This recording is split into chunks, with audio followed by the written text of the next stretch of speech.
Hi మిత్రులారా, నమస్కారం. నిరుద్యోగ యువత నిరాశ నిస్పృహ గురి కావద్దు.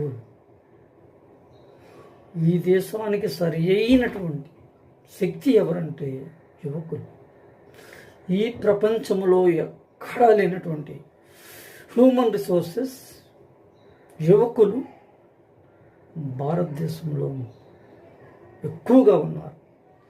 కాకపోతే వాళ్ళకి దశ దిశ తెలియక, సరైన దారి దొరకక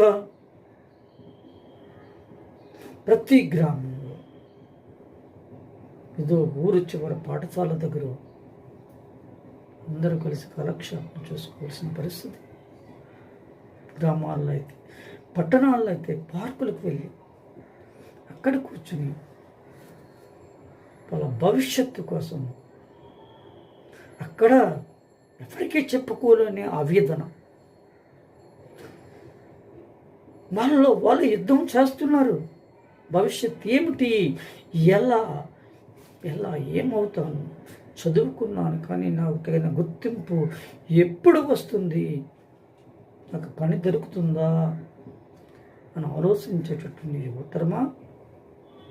మీకు ఆదర్శంగా ఉత్తరాంధ్రలో ఎంతోమంది ఉన్నారు. ఉదాహరణకి సాక్షాత్ చంద్రబాబు నాయుడు గారు కుప్పమ్మ గ్రామంలో పుట్టి సామాన్య రైతు. ఆయన తీసుకున్న నిర్ణయం ఏమిటో తెలుసా? రాజకీయ నాయకుని కావాలి.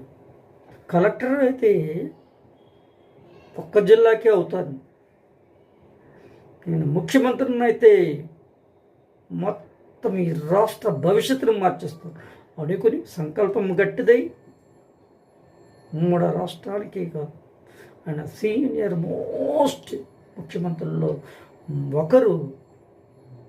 అలాగే ఐటీ హబ్ ఆయన సృష్టి, ఆయన విభజన కింద నమస్కారం. లోకేష్ బాబు ఏమంటారు? లోకేష్ బాబు తెలుగు రాదా?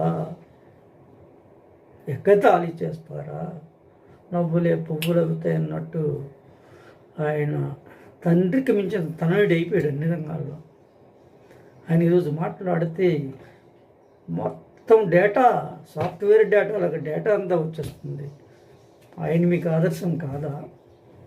ఇంకా చెప్తాను, విజయనగరం నాడు రాజులు ఎన్నో శతాబ్దాల కాలం నాటి